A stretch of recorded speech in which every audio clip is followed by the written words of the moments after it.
Hi, எல்லாருக்கும் வணக்கம். இப்போல்லாம் நியூஸ் ஓப்பன் பண்ணி பார்த்தாலே கோல்டோட விலை தினசரி, தங்கத்தோட விலை தினசரி ஏறிக்கிட்டே இருக்குது. ஸோ நியூஸை ஓப்பன் பண்ணி பார்த்தாலே பல பேருக்கு பயமாக இருக்கலாம், ரொம்ப அதிர்ச்சியாக இருக்கலாம். ஏன்னா பல பேர் இன்னும் கொஞ்சம் நாள் நான் கொஞ்சம் கோல்டு வாங்கலான்னு இருக்கேன். இப்போ பொண்ணோட கல்யாணத்துக்கோ இல்லை பையனோட கல்யாணத்துக்கோ இல்லை வீட்டில் ஏதோ ஒரு ஃபங்க்ஷனுக்கோ தேவைக்கோ நான் கொஞ்சம் கோல்டு வாங்கலான்னு இருக்கேன், கொஞ்சம் நாள் வாங்கிடலாம், ஒரு மாதம் கொஞ்சம் காசு எடுத்து வச்சுருக்கேன், வாங்கிலான்னு இருக்கேன் அப்படின்னு சொல்லிட்டு பல பேர் யோசிச்சுட்டு இருந்திருப்பாங்க. ஆனால் அவங்களுக்கு பார்த்தா என்னடா ரொம்ப வேகமாக மடமடன்னு ஏறிட்டே இருக்கு இந்த கோல்டு விலை அப்படின்னு சொல்லிட்டு ரொம்பவே ஆச்சரியமாக இருக்கும். என்ன அப்படின்னு பார்த்தா யூஸ்வலாக கோல்டு நியூயார்க், அதாவது யூஎஸ்ஏ அமெரிக்காவில் இருக்கக்கூடிய நியூயார்க் எக்ஸ்சேஞ்சில், கோல்டு எக்ஸ்சேஞ்சில் தான் ட்ரேட் ஆகிட்டு இருக்கும். அதாவது வாரத்தில் 5 நாள், மண்டேலேருந்து ஃப்ரைடே. ஸோ இந்த 5 நாள் தான் கோல்டோட விலை ட்ரேட் ஆகிட்டு இருக்கும். ஸோ அங்கே இருக்கக்கூடிய விலை எவ்வளோன்னு பார்த்தா கிட்டத்தட்ட 6800 6900 இருக்கும். ஸோ 6800 6900 இந்த ரேஞ்சில் தான் கோல்டோட விலை இருக்குது, 24 கேரட். பட் இங்கே இந்தியாவுக்கு வரும்போது அது பார்க்கும்போது கிட்டத்தட்ட 20 to 30% அதோட விலை ரொம்பவே அதிகமாகுது. ஸோ ஏன் இந்த விலை ஏற்றம் வருது, எதனால் அப்படிங்கிற மாதிரி உங்களுக்கு ஒரு சின்ன டேட்டா காட்டுறேன் பாருங்க. சரி, இப்போ நம்ம இந்த சார்ட்டில் என்ன பார்க்க போகிறோம் அப்படின்னு பார்த்தா உங்களுக்கு ரொம்ப கிளியர் கட்டாக நான் டேட்டாஸ் எடுத்துருப்பேன். என்னன்னா இப்போ நியூயார்க் கோல்டு எக்ஸ்சேஞ்சில் பார்த்தா ஒரு அவுன்ஸோட கோல்டு விலை $2337 இருக்குது. அதாவது ஒரு அவுன்ஸ் அப்படின்னா எவ்வளோ சொல்லுவாங்கன்னா 28 கிராம்ஸ் நம்ம ஊர் படி கணக்கில். ஸோ $1 இப்போ அப்ராக்சிமேட்டாக ஒரு 83 ரூபாய் அந்த ரேஞ்சில் இருக்குது. ஸோ அதையே நான் இப்போ ட்ரேட் ஆகிற விலை பார்த்தா 2337 அவுன்ஸில் விற்றுட்டு இருக்காங்க. அது நம்ம இந்தியன் ருப்பிக்கு மாற்றும்போது அண்ட் அது ஒரு கிராமுக்கு அப்படின்னு நம்ம சேஞ்ச் பண்ணும்போது நியர்லி ஒரு கிராமோட விலை $6840 வருது. இது அப்படியே நம்ம மாற்றலாம். ஆனால் அப்படியே இந்தியாவுக்குள்ளே அது வரதில்லை. ஸோ இந்தியாவுக்குள்ளே வரும்பொழுது கிட்டத்தட்ட 15% இம்போர்ட் டியூட்டி இந்தியன் கவர்மெண்ட் போடுறாங்க. ஸோ அந்த இம்போர்ட் டியூட்டி ஏறும்போது இதோட விலை 7867 ஆகுது, அதாவது 866 ஆகுது. அப்படியே பார்த்தா ஜிஎஸ்டி. ஸோ ஜிஎஸ்டிலையும் 2 இருக்குது, ஒன்று சென்ட்ரல் ஜிஎஸ்டி, இன்னொன்று ஸ்டேட் ஜிஎஸ்டி அப்படின்னு சொல்லிட்டு. So 2 GST 1.5%. ஸோ கிட்டத்தட்ட 3% ஜிஎஸ்டி போடும்பொழுது அதோட விலை $8100 அப்படிங்கிற மாதிரி மாறுது. அப்படியே நம்ம இப்போ அப்படியே போய் நம்ம கண்ணை முட்டை வாங்கிட முடியாது. ஸோ ஒரு நகை வாங்க போகிறீங்க அப்படின்னா நீங்கள் பல கடைகளுக்கு ஏறி இறங்குவீங்க, பல ட்ராவல் எக்ஸ்பென்சஸ், அதுக்கப்புறம் கமிஷன், அந்த கடைக்கு அது அவங்களுக்கான ஒரு கமிஷன் அப்போல்லாம் போட்டு அதை ரொம்ப அப்ராக்சிமேட்டாக மினிமம் ஒரு $500 இல்லை $1000. நீங்கள் யோசிச்சு பாருங்கள், ஒரு நகை எடுக்கிறோம் அப்படின்னா அவ்வளோ கடைக்கு ஏறி இறங்குவாங்க. நம்ம வீட்டில் இருக்கிறவங்க, பெரியவங்க, லேடிஸ் எல்லாருமே, ஜென்ஸாக இருந்தாலுமே. ஸோ இது நான் ஆவரேஜாக ஒரு $1000 அப்படிங்கிற மாதிரி நம்ம போட்டால் கூடமே ஸோ வெறும் 6840 இருக்கக்கூடிய அமௌண்ட் கிட்டத்தட்ட $8800 ஒரு கிராமுக்கு மாறிக்கிட்டு இருக்கு. ஸோ இதோ அதான் இந்த ஒரிஜினலோட வேல்யூ பார்த்தீங்கன்னா 840, ஆனால் அதோட ஆஃப்டர் எல்லா எக்ஸ்பென்சஸும் போக 8500. இது 24 கேரட். பட் 24 கேரட் அப்படின்னும் பொழுதே நமக்கு கிட்டத்தட்ட 1600 ஏறுது, விச் இஸ் அப்ராக்சிமேட்லி 24% நம்மளோட ஒரிஜினல் காஸ்ட்லேருந்து ஏறிக்கிட்டு இருக்கு. ஸோ இந்த 24% 24 கேரட்டுக்கு நம்ம பேசிடுவோம். யாரும் 24 கேரட் யார் நம்ம வாங்க போகிறோம், எல்லாருமே 22 கேரட் தான் வாங்க போகிறோம், கரெக்ட்டுங்களா? ஏன்னா கோல்டு அப்படின்னும்போது அதில் 22 கேரட் தான் நமக்கு கிடைக்கும். ஸோ அப்படி பார்க்கும்பொழுது நியர்லி 24லேருந்து ஏறுச்சுன்னா 30 to 35% நமக்கு ஜஸ்ட் நம்ம வாங்கக்கூடிய கோல்டில் அவ்வளோ வேஸ்டேஜஸ் நமக்கு போயிட்டு இருக்கு. அதாவது எல்லாத்தையுமே சேர்த்து பார்த்தோம் அப்படின்னா. ஸோ இப்போ நீங்கள் பார்த்துருப்பீங்க எப்படி கிட்டத்தட்ட 20-30 35% வரைக்குமே நம்ம வாங்கக்கூடிய கோல்டில் நம்மளோட பணத்தை இழந்துட்டு இருக்கோம் அப்படிங்கிறது. ஸோ இதுக்கு இப்படி இருக்கக்கூடாது. நான் வாங்கக்கூடிய ஒரு $100 நான் கொடுக்குறேன்னா $100 முடிஞ்ச அளவுக்கு $100 கிட்ட என்னோட கோல்டுக்கு மதிப்புள்ள அந்த $100 மதிப்புள்ள கோல்டை நான் வாங்கணும் அப்படின்னு நினைக்கிறவங்களுக்கு இந்த வீடியோ ரொம்ப ஹெல்ப்ஃபுல்லாக இருக்கும் அப்படின்னு நான் நினைக்கிறேன். ஏன் அப்படின்னா கோல்டு அந்த நீங்கள் வாங்கக்கூடிய ஜுவல்லரிக்கு ஆல்டர்னேட்டாக இருக்கக்கூடிய ஒரு விஷயம் தான் கோல்டு ETF, அதாவது exchange traded fund. So gold ETFனா என்ன அப்படிங்கிற வீடியோ தான் இந்த வீடியோ நம்ம ஃபுல்லாக பார்க்க போகிறோம். ஸோ ரொம்ப ரொம்ப ரொம்ப கண்டிப்பாக உங்களுக்கு இந்த வீடியோ ஹெல்ப்ஃபுல்லாக இருக்கும். ரொம்ப அதாவது $50 என்கிட்ட என்கிட்ட இப்போ நம்ம வெளில போகிறோம் அப்படின்னா ஒரு கிராம் கணக்கில் தான் நம்ம வாங்க போகிறோம், இல்லை 1/2 கிராம், ஏதோ 1/4 கிராம், ஏதோ ஒன்று குறைஞ்சது $2000 $3000 அப்படி இல்லைனா நம்ம கோல்டே வாங்க முடியாது. பட் இந்த வீடியோ நீங்கள் பார்த்து முடிக்கும்போது உங்கள் கையில் ஒரு $50 தான் இருக்குது, இல்லை ஒரு $100 தான் இருக்குது அப்படின்னா கூட உங்களால் கோல்டில் இன்வெஸ்ட் பண்ண முடியும். ஸோ அப்படி தான் இந்த வீடியோவை நம்ம ஃபார்மேட் பண்ணி வச்சிட்டோம். அதாவது கோல்டு ETFனா என்ன, அது எப்படி வாங்கலாம், என்ன மாதிரி கோல்டு ETF வாங்கலாம், அது எதுக்கு வாங்கணும், நான் ஏன் ஜுவல்லரி வாங்கிக்கலாம், நான் ஏன் இதை வாங்கக்கூடாது அப்படிங்கிற பல ஆஸ்பெக்டில் இந்த வீடியோவை நம்ம கொண்டு போகிறோம். ஸோ இந்த வீடியோ பற்றி ரொம்ப டீட்டெயிலாக, அதாவது கோல்டு ETF பற்றி ரொம்ப டீட்டெயிலாக தெரிஞ்சுக்கிறது ஃபுல் வீடியோ கண்டிப்பாக மறக்காமல் பாருங்கள். ஸோ ஸ்ட்ரெயிட்டாக வீடியோக்குள்ள போயிடலாம். This is Prakash, welcome back to track world.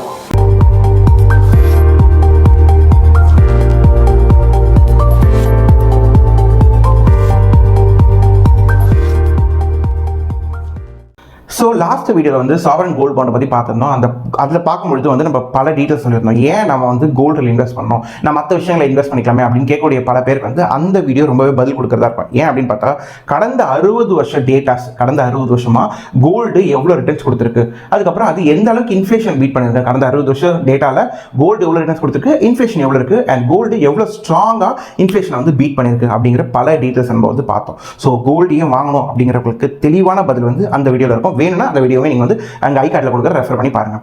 Okay, so இப்போ எக்ஸ்சேஞ்ச், அதாவது கோல்டு ETF அப்படின்னா எக்ஸ்சேஞ்ச் ட்ரேடட் ஃபண்டு, எக்ஸ்சேஞ்சில் ட்ரேட் ஆகக்கூடிய ஒரு ஃபண்டு, இதுதான் அதுக்கு மீனிங். ஸோ இதே வந்து கோல்டு பீஸ் அப்படின்னு சொல்லுவாங்க. ஸோ கோல்டு பீஸ்னாலும் கோல்டு ETFனாலும் வேற கிடையாது, ரெண்டுமே ஒன்று தான். ஸோ பீஸ் அப்படின்னா என்ன சொல்லுவாங்கன்னா பெஞ்ச்மார்க் எக்ஸ்சேஞ்ச், அதே மாதிரி ETF எக்ஸ்சேஞ்ச் ட்ரேடட் ஸ்கீம் அப்படிங்கிற மாதிரி சொல்லுவாங்க. ஸோ ரெண்டுமே ஒன்று தான். ஸோ இப்போ நம்ம வந்து ETFனா என்ன அப்படின்னு பார்ப்போம். கோல்டு வாங்குறதுக்கும் இதுக்கும் என்ன வித்தியாசம், முக்கியமான வித்தியாசம் அப்படின்னா, நம்ம ஒரு கோல்டு எப்படி வாங்குவோம், ஒரு கிராம் மாதிரி தான் வாங்குவோம். ஸோ ஒரு கிராம் வந்து கிட்டத்தட்ட வந்து இப்போ நிலைமையில் பார்த்தா கிட்டத்தட்ட 6500 அந்த ரேஞ்சில், 6200, 300, 400 அந்த ரேஞ்சில் ரொம்ப வேகமாக போயிட்டு இருக்கு 22 கேரட். பட் இப்போ என்னால் வந்து அவ்வளோ காசு கொடுத்து வாங்க முடியலப்பா, என்கிட்ட வந்து அவ்வளோ பணம் இல்லை. ஸோ நான் கொஞ்சம் கொஞ்சமாக சேர்த்து வச்சுக்கிறேன், ஒரு மாதத்துக்கு இல்லை கொஞ்சம் நாளைக்கு ஒரு 500 1000 கொஞ்சம் கொஞ்சமாக சேர்த்து நான் ஒரு கிராம் அப்படி வாங்குறேன் அப்படின்னு ஒரு செட் ஆஃப் பீப்பிள் இருப்பாங்க.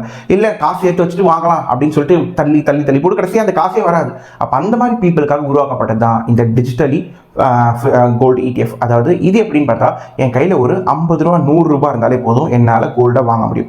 எஸ், ஸோ ஃபார் எக்ஸாம்பிள் உங்களுக்கு சொல்கிறேன், இப்போ 6000 rupees ஒரு கிராம் கோல்டு இருக்குது அப்படின்னு வச்சுக்கோங்களேன். அந்த ஒரு கிராமை வந்து இவங்க மில்லிகிராமாக மாற்றிக்கிறாங்க. ஸோ அதாவது மில்லிகிராமுங்கிறத விட ஒரு கிராம் கோல்டு வந்து ஒரு 100 யூனிட்ஸாக பிரித்து வச்சுக்கிறாங்க. ஸோ 6000 ரூபாய் மதிப்புள்ள ஒரு கிராம் கோல்டு 100 யூனிட்ஸாக 100 யூனிட்டாக பிரிக்கும் போது ஒரு யூனிட் விலை எவ்வளோ இருக்கும், 60 ரூபாய் இருக்கும். கரெக்டுங்களா? ஸோ நீங்கள் என்ன பண்ணலாம், ஒரு யூனிட்டாக போய் நீங்கள் கோல்டை வாங்கிக்கலாம். ஃபார் எக்ஸாம்பிள் நான் வந்து ஒரு 100 யூனிட் கோல்டு வாங்குறேன் அப்படின்னா நான் ஒரு கிராம் கோல்டு வாங்குறதுக்கு சமம். இல்லை என் கையில் வந்து இப்போ வந்து ஒரு 60 ரூபாய் தான் இருக்குது அப்படின்னா நான் ஒரு யூனிட் தற்போதைக்கு வாங்கிக்கிறேன். சிம்பிள், ஒன்றும் பிரச்சனை இல்லை. இல்லை என்கிட்ட இப்போ ஒரு 500 ரூபாய் இருக்குது அப்படின்னா வந்து நான் ஒரு 8-9 யூனிட் அந்த மாதிரி யூனிட் கணக்கில், ஸோ யூனிட்டுங்கிறவா நான் வாங்கிக்கிறேன். ரொம்ப சிம்பிள். இது ஒரு முக்கியமான விஷயம். ஸோ இந்த பாயிண்ட்ல இன்னொரு விஷயம் என்னன்னா வந்து, நீங்கள் எப்போ வேணாலும் ஈஸியாக போய் ஒரு ஃபோனில் நுனி பொழுதில் உங்களால் ஈஸியாக வாங்க முடியும். ஸோ நீங்கள் இதுக்குன்னு வந்து வீட்டில் இருக்கிற எல்லாரையும் கூட்டிகிட்டு என்ன ஜுவல்லரி வாங்கலாம், என்ன ஏது நகை நட்டு வாங்கலாம் அப்படின்னு சொல்லிட்டு ஒரு வீக்கெண்டில் போய் கூட்டிகிட்டு போய் அங்கே உட்காந்து மதியானம்லாம் சாப்பாடு செஞ்சு, அதாவது 10 ரூபா வந்து 20 ரூபா செலவாகிறதுக்கு வரலாம். வீட்டில் உட்காந்துமா ஒரு மார்க்கெட், அதாவது மண்டேலேருந்து ஃப்ரைடேக்குள்ளே தான் வந்து கோல்டு வந்து ட்ரேட் ஆகிட்டு இருக்கு. ஸோ நீங்கள் மண்டே காலையில் வந்து ஒரு 9:15, அதாவது நம்ம இந்தியன் மார்க்கெட்டில் காலைல 9:15 3:30 மணிக்குள்ள தான் மார்க்கெட் ஆக்டிவாக இருக்கும். இந்த டைமில் நீங்கள் எப்போ வேணாலும் போய் உங்கள் கையில் எவ்வளோ காசு இருக்கோ அந்த காசுக்கு சிறுக கோல்டு வாங்குறதுக்கு இந்த கோல்டு ETF ரொம்பவே ஹெல்ப்ஃபுல்லாக இருக்குது.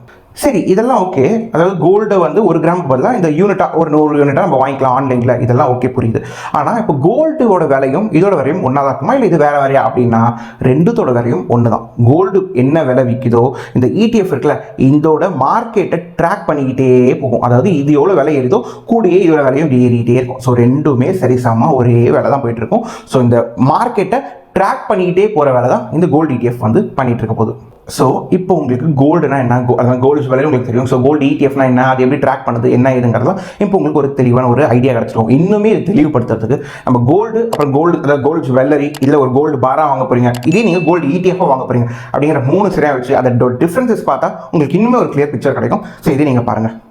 ஸோ இதே இங்கே வந்து நீங்கள் பார்த்தீங்கன்னா இப்போ நம்ம வந்து கோல்டு, அதாவது கோல்டு ஜுவல்லரி இருக்குல்ல, அதுக்கு அதே கோல்டு பாரா நாங்கள் வாங்கி வச்சுக்கிறேன். பாருங்கள், ஒரு இன்வெஸ்ட்மெண்ட்டாக நான் பார்த்துக்கிறேன், எனக்கு வந்து இந்த செய்குலி சேதெல்லாம் இல்லாமல் இன்வெஸ்ட்மெண்ட்டாக பார்த்துக்கிறேன், ரொம்ப புத்திசாலித்தனமாக நம்ம பாரா வாங்கி வச்சுக்கிறோம் கோல்டு. அப்படி அதுக்கு அப்புறம் ETF, கோல்டு ETF இப்போ நம்ம பார்த்துட்டு இருக்க மாதிரி டிஜிட்டல் கோல்டாக வாங்கி வைக்கிறதுல என்னென்ன டிஃப்ரென்சஸ், மேஜர் டிஃப்ரென்சஸ் இருக்குன்னு பார்த்தா, இப்போ நான் அதை வந்து ஒரு 8 கேட்டகரிஸில் வந்து நம்ம பிரித்து வச்சிருக்கோம். ஒன்று பர்ச்சேஸ் பண்ணுறோம், கோல்டு வாங்க போகிறோம் அப்படின்னு வச்சுக்கோங்க. அதில் வந்து இப்போ நம்ம ஜுவல்லரி வாங்கினா கிட்டத்தட்ட 15% 20% வந்து நம்ம வாங்கக்கூடிய ஜுவல்லரிக்கு ஏற்ற மாதிரி வந்து அவங்க வந்து வேஸ்டேஜ் போடுறாங்க. அது வந்து டோட்டலாக இப்போ நான் ஒரு 100 ரூபாய்க்கு வாங்குறேன்னா அதில் 15 20 ரூபாய் வந்து அது தள்ளு போயிடுது. ஸோ மீதி 80 ரூபாய்க்கு மதிப்புள்ள கோல்டை தான் நான் வாங்குறேன். ஓகேங்களா?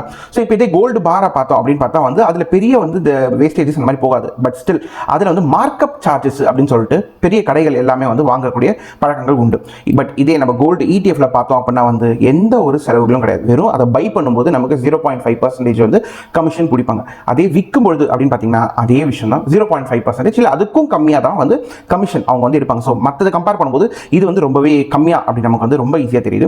இதே நம்ம ஜுவல்லரியில் பார்த்து விற்கும்பொழுது அப்படின்னு பார்த்தா வந்து பியூரிட்டிக்கு ஏற்ற மாதிரி நம்ம வாங்கும்பொழுது நமக்கே தெரியாது. ஒரு ரொம்ப நல்ல கடையில் வாங்குறவங்களுக்கு வந்து ஓகே, பிகாஸ் அவங்க வந்து ரொம்ப ஹால்மார்க்லாம் பார்த்து ரொம்ப பியூரிட்டியான ஒரு கோல்டை கொடுக்குறாங்க, நம்ம நம்பி வாங்குறோம். இது ரொம்ப சின்ன சின்ன கடைகளுக்கு ஒரு ஓகே நம்ம இந்த GSTலாம் கட்ட வேணாம்னு சொல்லிட்டு இந்த பிளாக்லாம் போய் வாங்குறவங்க இருப்பாங்களே, அது எந்த அளவுக்கு அந்த கோல்டு பியூரிட்டி இருக்குது அப்படின்னு கூட நமக்கு தெரியாது. விற்கும் பொழுது நமக்கே அந்த பிரச்சனைகள் தெரியும். ஓ இது பியூரிட்டியில் போல, இது வந்து இதில் இந்த பிரச்சனைக்கு அந்த பிரச்சனைக்குன்னு சொல்லிட்டு. ஸோ பியூரிட்டி பிரச்சனைகள் வரலாம். அதே வந்து இப்போ கோல்டு பாரை அப்படி நம்ம எடுத்துக்கிட்டோம்னா அவ்வளோ ஈஸியாக போய் நான் இங்கே வைக்க முடியாது. நீங்கள் போய் ஒரு மார்வாடி கடையில் வச்சா கூட அவங்க அவ்வளோ ஈஸியாக எடுத்துக்க மாட்டாங்க. பேங்க்ல சுத்தம் அதை எடுத்துக்கவே மாட்டாங்க. ஸோ இப்போ மெயின்டெனன்ஸ் அப்படின்னு பார்க்கும்போது ஜுவல்லரிக்கும் சரி கோல்டு பார்க்கும் சரி ரெண்டுத்தையுமே நீங்கள் வந்து ஒரு லாக்கரில், பிகாஸ் திருட்டு பிரச்சனை இருக்கலாம், வீட்டில் வச்சுக்க பயமாக இருக்கலாம். ஸோ ஒரு லாக்கரில் நீங்கள் போய் ஒரு பேங்க் லாக்கரில் வைக்கிறீங்க அப்படின்னா அதுக்கு வந்து அவங்க சார்ஜ் பண்ணுறதை கம்பேர் பண்ணும்போது கோல்டு ETF வந்து ஆனுவல் மெயின்டெனன்ஸ் சார்ஜ்னு சொல்லிட்டு ஒரு 1% கம்மியாக தான் வந்து அவங்க வாங்குவாங்க. ஸோ விச் இஸ் ரொம்ப பெரிய டிஃபரன்ஸ் இருக்குது. இப்போ இது ரெண்டுத்தையும் செக் பண்ணி பார்க்கும்போது இப்போ இதே நம்ம வந்து நெக்ஸ்ட் டாக்ஸ் பார்க்குறோம் அப்படின்னு பார்த்தா இப்போ நீங்கள் கோல்டு ஜுவல்லரியாக வாங்கினாலும் பாரா வாங்கினாலுமே வந்து உங்களுக்கு 3 வருஷத்துக்குள்ளே இருந்துச்சு அப்படின்னா வந்து அது நம்ம வந்து ஷார்ட் டேர்ம் கேபிட்டல் கெயின்ஸாக வந்து அவங்க எடுப்பாங்க. ஷார்ட் டேர்மில் நீங்கள் வந்து வாங்கி விற்கிறீங்க அப்படின்னு சொல்லிட்டு அதுக்கு ஒரு டேக்ஸ் போடுவாங்க. அது உங்கள் டேக்ஸ் லேபில் வந்துடும். இதே நீங்கள் 3 வருஷம் தாண்டி விற்கும் பொழுது உங்களுக்கு வந்து லாங் டேர்ம் கேபிட்டல் கெயின்ஸ் அப்படிங்கிற மாதிரி ஒரு டேக்ஸ் போடுவாங்க. அது கூட வெல்த் டேக்ஸ் அப்படிங்கிறதும் வந்து நம்ம இந்த ஜுவல்லரிஸில் மட்டும் தான் போடுவாங்க. இதே ETF பார்த்தா அப்படின்னு வந்து அது மாதிரி ஒரு விஷயமும் கிடையாது. ஜஸ்ட் நீங்கள் வந்து long term capital gain tax மட்டும் கட்டிட்டு நீங்கள் போயிடலாம். இதே சேஃப்டி அப்படின்னு பார்த்தா நம்ம ஆல்ரெடி சொன்ன மாதிரி வீட்டில் வச்சுக்கோ நம்ம ரொம்ப பயமாக இருக்கும். ஏன்னா இப்போ நம்ம வச்சுட்டு ஒரு ஊருக்கு போகிறோம், இல்லை ஒரு ஃபங்க்ஷனுக்கு போகிறோம், ஒரு 2-3 நாள் நம்ம வெளில போயிட்டு வரோம் அப்படிங்கும்போது ரொம்ப பக்குன்னு இருக்கும். வீட்டில் அவ்வளோ நகை வச்சிருக்கோமே, சேஃபா ஏதாவது திருட வந்துருவானா என்ன ஏதுங்கிற மாதிரி. சரி ஓகே லாக்கரில் திரும்ப வைக்கலாம்னு பார்த்தா அதுக்கேற்ற அது ஒரு மெயின்டெனன்ஸ் சார்ஜ், அதை விட உண்மை அதிகமாக இருக்குது. ஸோ தானிக்கு தீனிங்கிற மாதிரி எப்பவுமே பிரச்சனை தான். பட் இங்கே ETF பார்க்கும்போது ஹைலி ரொம்ப செக்யூர்டான ஒரு விஷயம். பிகாஸ் அது டிஜிட்டல் ஃபார்மேட்டில் உள்ளே இருக்கும். ஸோ உங்களோட தம்ப் பிரிண்ட்டோ இல்லை உங்களோட பயோமெட்ரிக் இல்லாமல், உங்களோட ஃபிங்கர் பிரிண்ட்டோ இல்லை உங்களோட பாஸ்வேர்டு அது எதுவுமே இல்லாமல் அதை வந்து நீங்கள் ஆக்சஸே பண்ண முடியாது. இன்னும் விற்கிறதுங்கிறது வந்து உங்களோட OTP இல்லை உங்களோட பர்சனல் அந்த பின் நம்பர் இந்த மாதிரி எந்த விஷயம் இல்லாமல் அவ்வளோ ஈஸியாக அதை விற்கவும் முடியாது. ஸோ ரொம்ப செக்யூரிட்டி லெவலில் வந்து இது ரொம்பவே ஹையாக கன்சிடர் பண்ணப்படுது. ஸோ இது பியூரிட்டி அப்படின்னு பார்க்கும்போது வந்து பியூரிட்டியில் சொல்லவே தவிர எப்பவும் போல ஜுவல்லரி நம்ம ஆல்ரெடி சொன்ன மாதிரி இந்த பியூரிட்டியில் சில இஷ்யூஸ் இருக்கலாம். நம்ம ரொம்ப திறமையாக வாங்குறவங்க ஓகே, பெரிய கடையில் போகும்போது நம்ம நம்பி வாங்குறோம். பட் இதில் வந்து பியூரஸ்ட் ஃபார்ம் ஆஃப் கோல்டு, அதாவது 24 கேரட்லேயே 99.99% பியூரஸ்ட் ஃபார்ம் ஆஃப் கோல்டு தான் நம்ம வந்து ETF வாங்குறோம். ஸோ இதே கொலாட்ரலா ஓகே, நான் கோல்டு வாங்குறதே வந்து நாளைக்கு இதை ஒரு தேவைக்கு நான் போய் திடீர்னு நகைக்கடையில் வைக்கிறதுக்கு ஒரு எமர்ஜென்சிக்கு வச்சு நகை வாங்கி டக்குன்னு அந்த எமர்ஜென்சி சிச்சுவேஷனை ஹேண்டில் பண்ணிட்டு அதுக்கப்புறம் வந்து இதில் பண்ணிப்பேன் அப்படின்னு இருக்கிறவங்க இருப்பாங்களே. ஸோ அவங்களுக்கு பார்க்கும்போது அவங்களுக்கு ஜுவல்லரி அதுக்கப்புறம் ரொம்பவே வந்து ஹெல்ப்ஃபுல்லாக இருக்கும். பட் அதே அவங்களுக்கு கூட கோல்டு பார் வந்து எடுக்காது. பிகாஸ் பேங்க்லேயே எடுத்துக்க மாட்டாங்க, நீங்கள் மார்வாடி கடையில் போனால் கூட அவ்வளோ ஈஸியாக எடுத்துக்க மாட்டாங்க. அண்ட் அதே மாதிரி கோல்டு ETFும் வந்து இதில் எடுத்துக்க மாட்டாங்க. இதை பட் நம்ம ப்ரீவியஸ் வீடியோவில் பார்த்துருந்தோம் சாவரன் கோல்டு பாண்ட். அந்த சாவரன் கோல்டு பாண்ட் வந்து இந்த மாதிரி கொலேட்ரலுக்கு ஹெல்ப்ஃபுல்லாக இருக்கும். நம்ம ஏதாச்சும் ஒரு பேங்க்கில் போய் நம்ம அந்த கொலேட்ரலாக வச்சுட்டு நம்ம காசை வந்து லோனாக எடுத்துக்கலாம். ஸோ இது ஒரு பாயிண்ட். இப்போ லாஸ்ட்டாக பார்க்கலாம் வந்து ட்ரேடு. இப்போ நான் வாங்குறேன் விற்கிறேன், அதுதான் ரொம்ப முக்கிய விஷயம். ஸோ வாங்குறது விற்கிறது எந்த அளவுக்கு ஈஸி அப்படின்னு பார்க்கும்போது நீங்கள் ETF வந்து ரொம்ப சொடுக்கு போடுற நேரத்தில் வந்து டக்குன்னு ஈஸியாக நீங்கள் வந்து உட்காந்துபடி வீட்டில் உட்காந்துபடி ஒரு ஃபோன்லேயே வந்து நீங்கள் பை பண்ணிடலாம். ஃபோன்லேயே வேணும்னா டக்குன்னு தோணுச்சா ஓகே நீங்கள் விலை வந்து நான் வாங்கின விட ரொம்ப அதிகமாக போயிடுச்சு, இல்லை ரொம்ப சீப்பான இப்போ விலைக்கு வந்துருப்பா, முன்னாடி ஒரு 6000 6500 அது இப்போ டக்குன்னு ஒரு 6000 வந்து ஒரு 500 குறைஞ்சிருக்கு கோல்டு விலை, டக்குன்னு நான் வாங்கணும்னு தோணுது. ஆனால் வேலைகள்லாம் இருக்குது, இதுக்குன்னு ஒரு நாள் வீட்டில் ஃபேமிலியில் பிளான் பண்ணி போய் நகை கடைக்கு போய் வாங்குறது அந்த தலைவலியே இல்லை. வீட்டில் தோணுச்சா டக்குன்னு இந்த மார்க்கெட் அவர்ஸில் நீங்கள் ஒரு ஆர்டர் போட்டிங்களா டக்குன்னு உங்களுக்கு வந்து கோல்டு நீங்கள் ஈஸியாக வாங்கிட்டு போயிடலாம். ஸோ ட்ரேட் பண்ணுறது, அதாவது வாங்கி விற்கிறது அப்படின்னு பார்க்கும்போது இந்த ஜுவல்லர்ஸ் இதெல்லாம் வந்து கஷ்டம். பட் இதில் ரொம்ப ஈஸி நீங்கள் வாங்கி விற்கிறது. ஸோ இப்போ நீங்கள் அந்த டிஃப்ரென்ஸ்லாம் பார்த்துருப்பீங்க. இதோட ரொம்ப கீ பெனிஃபிட்ஸாக என்னென்ன விஷயங்கள் பார்க்குறோம் இப்போ நீங்கள் பார்க்கும்போது உங்களுக்கு தெரிஞ்சிருக்கும் இந்த நம்ம டிஃப்ரென்சஸ் பார்க்கும்போது. ஸோ முக்கியமாக வந்து டைவர்சிஃபிகேஷன். நான் பல விஷயங்களை இன்வெஸ்ட் பண்ணியிருக்கேன். ஸோ ஒரு டைவர்சிஃபிகேஷனுக்காக, அதாவது ஒரு நம்மளோட சராசரியாக நம்ம இன்ஃப்ளேஷன் வந்து 7.70% கடந்த 60 வருஷத்தில் இருக்குது அப்படின்னு பார்த்தோம். ஸோ அதை பீட் பண்ணுற விதமாக கிட்டத்தட்ட 13.90, ஸோ கிட்டத்தட்ட 14% வந்து கோல்டு வந்து ரிட்டர்ன்ஸ் கொடுத்துருக்கு கடந்த 60 வருஷத்தில் அப்படிங்கிற டேட்டாஸை நம்ம பழைய வீடியோஸில் நம்ம பார்த்துருந்தோம் சாவரன் கோல்ட் பாண்ட் வீடியோஸில். ஸோ அந்த டேட்டாஸ் நம்ம பார்த்துருந்தோம். ஸோ அதுலேருந்து நம்ம பார்க்கும்பொழுது இது பெரிய அளவுக்கு ஒரு டைவர்சிஃபிகேஷனுக்காக வந்து ரொம்பவே ஹெல்ப்ஃபுல்லாக இருக்கும் கோல்டோட இன்வெஸ்ட்மெண்ட்ஸ். ஓகே, நான் கோல்டு இன்வெஸ்ட்மெண்ட் பண்ணிட்டு அதில் என்னென்ன லாபம், என்ன பெனிஃபிட்ஸ் அப்படிங்கிற விஷயங்களும் நம்ம பார்த்தோம். சரி, இப்போ எல்லாம் ஓகே. இப்போ கடைசியாக நான் என்ன கோல்டில் இன்வெஸ்ட் பண்ணுறது, எந்த கோல்டு ETF இன்வெஸ்ட் பண்ணுறது? பிகாஸ் மார்க்கெட்டுக்குள்ளே போனால் கோல்டு ETF பல ETF வருது, ஒரு கிட்டத்தட்ட 9-10 ETF வந்து AMCs வந்து கொடுத்துருக்காங்க. அதில் நான் என்ன இன்வெஸ்ட் பண்ணுறது, எப்படி இன்வெஸ்ட் பண்ணுறது, லைக் எந்த ப்ரோக்கரேஜில் எப்படி போய் அதை வாங்குறது அப்படிங்கிற மாதிரியும் பல கேள்விகள் வரது உண்டு. அது எப்படி வாங்கணும் அப்படிங்கிற மாதிரி கொஸ்டின்ஸ் நமக்கு வந்து கமெண்ட்ஸில் வரது. ஸோ அதையும் சேர்ந்த மாதிரி நம்ம இந்த வீடியோவில் வந்து எக்ஸ்பிளைன் பண்ணிடுறோம் டேரெக்டாக. ஓகே, இப்போ நம்ம வந்து நான் என்ன எடுத்து வச்சுருக்கேன் உங்களுக்கு வந்து கோல்டு ETF வந்து எந்த AMCs வந்து கொடுக்குறாங்க அப்படின்னு பார்க்கும்போது நியர்லி 10 AMCs கம்பெனி வந்து இங்கே கொடுக்குறாங்க. நீங்கள் செக் பண்ணி பார்க்கலாம். ஸோ அதில் பார்த்தா நிப்பான் இந்தியா, கோட்டாக், UTI அப்படிங்கிற மாதிரி எல்லாம் இவங்களும் கொடுத்துருக்காங்க. ஸோ அவங்களோட ப்ரைஸ், அதாவது கடந்த மார்ச் மாதம் வரைக்கும் அவங்களோட ப்ரைஸ் என்னவா இருக்குது, அதாவது அதுக்கப்புறம் அவங்களோட எவ்வளோ அமௌண்ட்டை, அதாவது அசெட் அண்டர் மேனேஜ்மெண்ட்வாங்க எவ்வளோ அமௌண்ட் அவங்க ஹேண்டில் பண்ணுறாங்க அப்படின்போது அதெல்லாம் பார்க்கலாம். அப்புறம் எக்ஸ்பென்ஸ் ரேஷியோ, நம்ம பல மியூச்சுவல் ஃபண்ட்ஸ் வீடியோஸ் பார்க்குறவங்களுக்கே தெரிஞ்சிருக்கும் ஈஸியாக. எக்ஸ்பென்ஸ் ரேஷியோனா அவங்க வாங்கக்கூடிய கமிஷன் அப்படி ஓகே வச்சுக்காங்க. அப்புறம் அவங்க எந்த வருஷம் இந்த உருவாக்குறாங்க, இந்த ஃபண்ட் வந்துச்சு அப்படிங்கிற மாதிரி. Next tracking error, tracking error அப்படின்னா வந்து கண்டிப்பாக சொல்லி ஆகணும். இப்போ ஃபார் எக்ஸாம்பிள் வந்து இங்கே பாருங்க, இப்போ உங்களுக்கு வந்து நான் ஃபஸ்ட்டு இப்போ HDFC பேங்க் கோல்டு அப்படிங்கிற ETF வந்து உங்களுக்கு நான் சொல்கிறேன், ஏன் அப்படிங்கிறது உங்களுக்கு டெமான்ஸ்ட்ரேட் பண்ணுறேன். ஃபஸ்ட்டு ட்ராக்கிங் எரர் அப்படின்னா இப்போ கோல்டு விலை வந்து இப்போ ஒரு சராசரி அப்படி போய்கிட்டே இருக்குது. அந்த கோல்டு விலை வந்து திடீர்னு வந்து ஏறும், ஓகேங்களா, ஏறுது இப்படி போயிட்டே இருக்குல்ல. ஸோ எந்த அளவுக்கு இப்போ இந்த HDFC கோல்டு ETF வந்து எந்த அளவுக்கு அந்த மார்க்கெட் வந்து கரெக்டாக ட்ராக் பண்ணிக்கிட்டே இருக்குது அப்படிங்கிற மாதிரி. ஃபார் எக்ஸாம்பிள் ஒரிஜினல் கோல்டோட விலை வந்து எக்ஸ்சேஞ்சில் வந்து அது வந்து போகிற வேகத்தில் வந்து அது ரொம்ப டிவேட் ஆகுது. இந்த எக்ஸ்சேஞ்ச் வந்து பர்டிகுலர் இப்போ கோல்டு ETF வந்து அது ஒரு 10% போச்சுன்னா இது ஒரு 12% போகிறது. இப்போ இது ஒரு 5% விழுந்துட்டா இது ஒரு 6% விழுது. இந்த மாதிரி டீவியேஷன் இருக்குல்ல, இந்த மாதிரி டீவியேஷன் எவ்வளோக்கு எவ்வளோ கம்மியாக இருக்கோ, அதாவது தான் ட்ராக்கிங் எரர்னாங்க, எவ்வளோக்கு எவ்வளோ கம்மியாக இருக்கோ அந்த மாதிரி மியூச்சுவல் ஃபண்டாக நம்ம வாங்கிக்கிறது, அந்த மாதிரி ETF வாங்கிக்கிறதுங்கிறது ரொம்ப சேஃப். நமக்கு ரொம்ப டீவியேஷன் இருந்துச்சு அப்படின்னா வந்து நம்ம வாங்குறது ஒன்றா இருக்கும், அதாவது மார்க்கெட்டில் போகிறது கோல்டோட விலை ஏறுறது ஒன்றா இருக்கும், பட் அங்கே ரியல் டைமில் நம்ம வாங்கியிருக்க ETF வந்து அது வேறு லெவலில் வேறு ரேட்டில் ஒன்று காட்டிட்டு இருக்கும். ஸோ ட்ராக்கிங் எரர் ரொம்ப மினிமமாக இருக்கிறதா வந்து நீங்கள் செலக்ட் பண்ணிக்கிறது ரொம்பவே பெஸ்ட்டு. ஸோ அப்படி பார்க்கும்பொழுது நான் அதனால தான் வந்து இந்த HDFC கோல்டு ETF வந்து பார்த்தது வந்து ரொம்ப பிடிச்சிருந்துச்சு.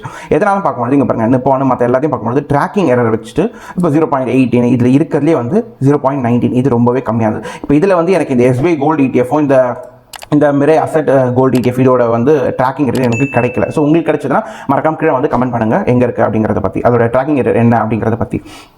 ஸோ ஓகே, நான் பார்த்தது வந்து இப்போ 0.18 0.8, அதாவது நிப்பானோ HDFC தான் ரொம்ப கம்மியானது. இதுலேயே நான் HDFC இது செலக்ட் பண்ணேன், பட் ஸ்டில் ஒரு 0.01 அப்படி இருந்தாலும், ஏன்னா இங்கே எக்ஸ்பென்ஸ் ரேஷியோவில் பார்க்கும்போது நமக்கு இதை காட்டிலும் ஒரு 0.2% இது வந்து HDFC இன்னுமே கம்மியாக கிடைக்குது. அதை தவிர வேறு எந்த ETFலையும் இது கொடுக்கக்கூடிய ரிட்டர்ன்ஸ் பார்த்தா எல்லாமே மோரல்ஸ் ஒன்று தான். ஏன்னா வந்து அவங்க டேரெக்டாக வந்து நம்ம ஒரு இண்டெக்ஸ் மியூச்சுவல் ஃபண்ட் எப்படி வாங்குறோம் அந்த மாதிரி தான் வந்து நம்ம இந்த ETF வாங்குறோம். கோல்டை டேரெக்டாக அது வந்து ரெப்ளிகேட் பண்ண போதும்.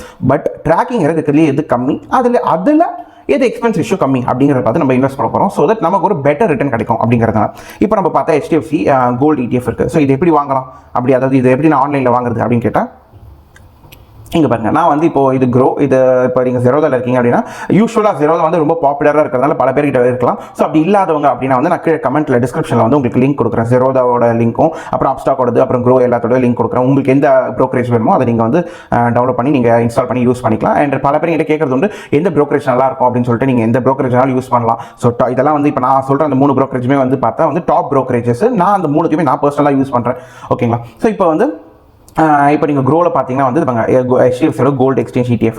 ஸோ இது பார்த்தா இப்போ 62 ரூபா அப்படிங்கிற மாதிரி ட்ரேட் ஆகிட்டு இருக்கு. ஸோ இன்னைக்கு விலையில் ஸோ இது மற்ற விஷயங்களை நம்ம பார்த்துட்டு இருப்போம். ஸோ என்ன எக்ஸ்பென்ஸ் ரேஷியோ ஏது அப்படிங்கிற மாதிரி. ஸோ இப்போ இது எப்படி வாங்க போகிறோம் அப்படின்னா ஸோ ஜஸ்ட் போட்டு போகிறோம், இதில் போயிட்டு பைங்கிற ஆப்ஷன் கொடுத்துட்டு நம்ம என்ன எவ்வளோ ரேட்டு அப்படிங்கிற மாதிரி கொடுத்து வாங்கிட்டு போகிறோம். இப்போ இதே வந்து நீங்கள் இது வந்து இப்போ நீங்கள் ETF வாங்க போகிறீங்க, அதாவது இது வந்து கிட்டத்தட்ட ஒரு ஷேர்ஸ் வாங்குற மாதிரி, ஒரு கம்பெனியோட ஷேர் ஒரு ஸ்டாக்ஸ் வாங்குற மாதிரி. ஸோ இதை வந்து நீங்கள் ஜெரோதாவோட காயினில் போய் வாங்க முடியாது. ஜெரோதா காயினில் வந்து மியூச்சுவல் ஃபண்ட்ஸ் தான் வாங்க முடியும். ஸோ நீங்கள் கோல்டு ETF வாங்குறதுனால அதை நீங்கள் ஜெரோதாவில் தான் வாங்க முடியும். ஸோ ஃபார் எக்ஸாம்பிள் இங்கே பாருங்கள், சர்ச்சில் போயிட்டு இப்போ நம்ம HDFC கோல்டு அப்படின்னு போட்டால் அது பாருங்க கீழே வந்து NSE BSE அப்படின்னு காட்டும். நம்ம NSEங்கிற மாதிரி செலக்ட் பண்ணிக்கலாம். NSEனா என்ன, BSEனா என்ன அப்படின்னு பல பேருக்கு தெரிஞ்சிருக்கலாம். பட் தெரியாதவங்களுக்கு வந்து நான் ஃபியூச்சர் வீடியோஸில் அதை பற்றி நம்ம டீட்டெயிலாக பேசுவோம். ஸோ நான் வந்து இது பாருங்க NSE வந்து ஜஸ்ட் நான் இங்கே வந்து இப்போ வந்து செலக்ட் பண்ணிவிட்டு ஆட் பண்ணால் இங்கே வரப்போகுது. இங்கே போனால் இந்த பையன் வந்துடும். ஸோ இங்கே போனீங்கன்னா நீங்கள் எத்தனை குவான்டிட்டி வாங்க போகிறீங்க நம்ம ஆல்ரெடி பார்த்துருக்கோம். இது வந்து ரொம்ப மில்லிகிராமில் தான் நம்ம வாங்குறோம், ரொம்ப சப் யூனிட்ஸில் தான் வாங்க போகிறோம். ஒரு யூனிட். ஸோ எத்தனை யூனிட் நீங்கள் வாங்க போகிறீங்க. ஸோ ஃபார் எக்ஸாம்பிள் இப்போ நான் வந்து ஒரு 100 யூனிட் வாங்க போகிறேன்ப்பா. 100 யூனிட் வாங்க போகிறேன்னா எவ்வளோ வருது. ஸோ 6275 அப்படிங்கிற மாதிரி வரும். ஸோ நான் இல்லை எனக்கு இப்போ கையில் ஒரு 500 ரூபா தான் இருக்குது அப்படின்னா வந்து நீங்கள் சும்மா ஒரு 10 யூனிட் போட்டிங்கன்னா கூட ஓகே தான் பாருங்க. 10 யூனிட் போட்டோமா. ஸோ இதில் இன்ட்ராடே இல்லையான்னு கேட்கும். இதை டிக் பண்ண வேண்டாம். இன்ட்ராடேனா ஒரே நாளில் வாங்கி விற்கிறது. ஸோ இதை நீங்கள் டிக் பண்ணாதீங்க. நம்ம லாங் டேர்முக்கு தான் வாங்கி இதை ஹோல்ட் பண்ண போகிறோம். ஸோ இதை வாங்கிட்டு நீங்கள் ஆப்ஷன் கொடுத்தீங்கன்னா நீங்க வாங்கிக்கலாம். இப்போ நம்ம ஆஃப்டர் மார்க்கெட் ஹவர்ஸ்ல இருக்கும். அதாவது மார்க்கெட் ஹவர்ஸ் இப்போ ஆக்டிவா இல்ல.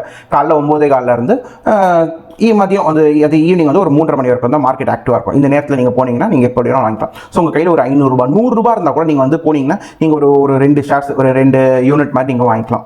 ஸோ இப்போ உங்களுக்கு வந்து எது பெஸ்ட் கோல்டு ETF, அது எப்படி ப்ரோக்கரேஜில் போய் எப்படி வாங்கலாம் அப்படிங்கிற வீடியோவை வந்து நம்ம ஒழுங்காக டெமான்ஸ்ட்ரேட் பண்ணியிருப்போம். இப்போ பார்த்தா கடந்த 5 வருஷத்தில் மட்டும் கோல்டு ETF உள்ள மக்கள் வந்து வாங்குறாங்களா, பிகாஸ் ரீசெண்ட் டைமில் தான் வந்து கோல்டு ETFன்னு ஒரு விஷயம் இருக்குது அப்படின்னு சொல்லிட்டு மக்களுக்கு பெரிய அளவுக்கு வந்து எக்ஸ்போஷர் வந்து அதில் வந்து வாங்க வராங்க. ஸோ அப்படி பார்க்கும்போது கடந்த 5 வருஷத்தில் 15 மடங்கு கோல்டு ETF வாங்குறவங்க வந்து மக்கள் வந்து உள்ளே வந்துட்டு இருக்காங்க. ஸோ அந்த அளவுக்கு டிமேட் அக்கௌண்ட் ஓப்பன் பண்ணி கோல்டு ETF வாங்குற மக்களோட எண்ணிக்கை வந்து ரொம்ப அதிகமாகிட்டே இருக்குது. பிகாஸ் இதோட புரிதல் மக்களுக்கு அதிகமாக வந்திருக்கு இதை பற்றி. ஸோ ஜுவல்லரி வாங்குறதை விட நான் ஒரு லாங் டேர்ம் அடுத்து ஒரு 5-10 வருஷத்துக்கு எனக்கு தேவையில்லை, ஸோ நான் ETF வாங்கிக்கிறேன். ரொம்ப சிம்பிள். உங்களுக்கு ஒரு லாஜிக்காக சொல்லணும்னு பார்த்தா நான் எப்படி ஒரு 5-10 வருஷத்தில் ஒரு நகை வாங்க போகிறேன்ப்பா, பட் இப்போலேருந்து நான் காசு சேர்த்து போகிறேன் அப்படின்னா நீங்கள் கிராமாக வாங்குறது ஒரு போகிறேன் ஒரு கிராமாக வாங்கிக்கிறேன், ஒரு 24 கேரட் நான் வாங்கிக்கிறேன் அப்படிங்கிறதுக்கு பதிலாக நீங்கள் ETF கோல்டு ETFல கொஞ்சமாக காசு சேர்த்துட்டு வரப்பாங்க. அந்த 10 வருஷத்தில் கோல்டு எங்கே போனாலும் விலை ஏறினாலும் இந்த ETF அதே இடத்துல தான் இருக்கும். ஸோ 10 வருஷம் கழிச்சு இந்த ETF நீங்கள் விற்க போகிறீங்க. விற்று அந்த நேரத்தில் உங்களுக்கு தேவைப்படல ஏதாச்சும் ஒரு அந்த டைமில் புதுசாக டிசைன் வந்திருக்கலாம், மாடல் வந்திருக்கலாம் மார்க்கெட்டுக்கு,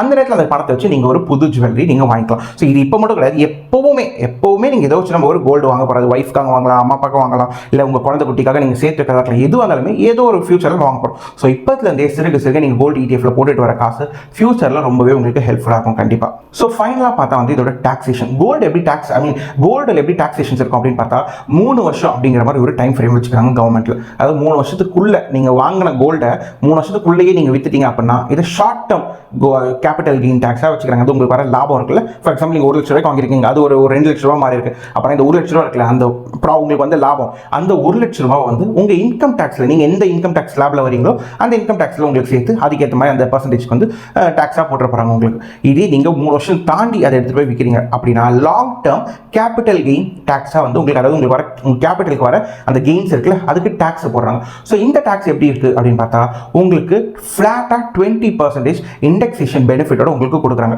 ஸோ இது ரொம்பவே முக்கியமான விஷயம். இண்டெக்ஸேஷன் பெனிஃபிட் அப்படின்னா இப்போ நமக்கே தெரியும் இன்ஃப்ளேஷன் வந்து ஏறிக்கிட்டே இருக்கு கடந்துங்களா. ஸோ இப்போ உங்களுக்கு ஒரு நீங்கள் ஃபார் எக்ஸாம்பிள் ஒரு 5 வருஷம் கழிச்சு நீங்கள் விற்கிறீங்க அப்படின்னா அந்த கடந்த 5 வருஷத்தில் எந்த அளவுக்கு இன்ஃப்ளேஷன் விலை ஏறி இருக்கும், ஃபார் எக்ஸாம்பிள் உங்களுக்கு ஒரு 8, 10, 20, 12% ஏதோ இன்ஃப்ளேஷன் மூலமாகவே உங்களுக்கு வந்து ஏறி இருக்கு அப்படின்னா ஸோ அந்த 20 - 12 ஸோ 8% டாக்ஸ் வந்து நீங்கள் பே பண்ணுவீங்க. அதாவது உங்கள் இன்ஃப்ளேஷன் என்ன ஏதுங்கிறது வந்து நீங்கள் விற்க போகிற நேரத்தில் தான் வந்து உங்களுக்கு டாக்ஸ், அதாவது நீங்கள் டாக்ஸ் கட்டுவீங்க இன்கம் டாக்ஸ் ஃபைல் பண்ணும்போது அப்போ தான் உங்களுக்கு தெரியும். ஸோ இந்த இண்டெக்ஸேஷன் பெனிஃபிட்டோட ஃப்ளாட் 20% நமக்கு வந்து லாங் டேர்ம் கேபிட்டல் கெயின்ஸாக கோல்டுக்கு நமக்கு கொடுக்குறாங்க. ஸோ இதான் வந்து உங்களுக்கு கோல்டு ETF பற்றி ஒரு கிளாரிட்டி. ஸோ உங்களுக்கு A to Z வந்து எல்லாமே வந்து உங்களுக்கு இதில் கவர் பண்ணியிருப்போம் அப்படின்னு நினைக்கிறேன். ஸ்டில் உங்களுக்கு இதை பற்றி ஒரு கிளாரிட்டி வேணும், ஏதாச்சும் ஒரு விஷயம் வந்து உங்களுக்கு சரியாக புரியல அப்படின்னா வந்து கீழே மறக்காமல் கமெண்ட்ஸில் வந்து கொஸ்டின் பண்ணுங்கள். நம்ம வந்து நமக்கு என்ன தெரியுமோ அதை நம்ம வந்து ஷேர் பண்ணுவோம். அது சின்னதாக இருக்கும் பட்சத்தில் கமெண்ட்ஸ்லேயே சொல்லிடுவோம், இல்லை பெருசாக இருக்கும் அப்படின்னா வந்து அதுக்கு தனியாக ஒரு டெடிகேட்டாக ஒரு ஷார்ட்ஸ் அந்த மாதிரி நம்ம வந்து கிரியேட் பண்ணிப்போம். ஸோ இந்த வீடியோ உங்களுக்கு ரொம்பவே ஹெல்ப்ஃபுல்லாக இருக்கும் நான் நம்புறேன். கண்டிப்பாக ரொம்ப ஹெல்ப்ஃபுல்லாக இருக்கும். அண்ட் இல்லை அப்படின்னா வந்து உங்களுக்கு எந்த மாதிரி டாபிக்ஸ் நம்ம பேசலாம், இந்த மாதிரி டாபிக்ஸில் எடுத்துகிட்டு போகலாம் வீடியோஸ் அப்படிங்கறத வந்து நீங்க கமெண்ட்ஸ்ல சொல்லலாம். சோ உங்களுக்கு இந்த வீடியோ ரொம்ப பிடிச்சது அப்படினா வந்து மறக்காம லைக் பண்ணிட்டு சப்ஸ்கிரைப் பண்ணிடுங்க. and பக்கத்துல இருக்கிற பெல் ஐகானையும் டிங் கிளிக் பண்ணிடுங்க. சோ தட் நம்ம அடுத்தடுத்து போடக்கூடிய வீடியோஸ் வந்து உங்களுக்கு நோட்டிஃபிகேஷனா உங்க கிட்ட வந்து வந்துகிட்டே இருக்கும். சோ மறுபடியும் ஒரு நல்ல இன்ஃபர்மேட்டிவான ஒரு ஃபைனான்ஸ் கண்டென்ட்டோட மீட் பண்ணுவோம். till then take care, have a nice day. Black World.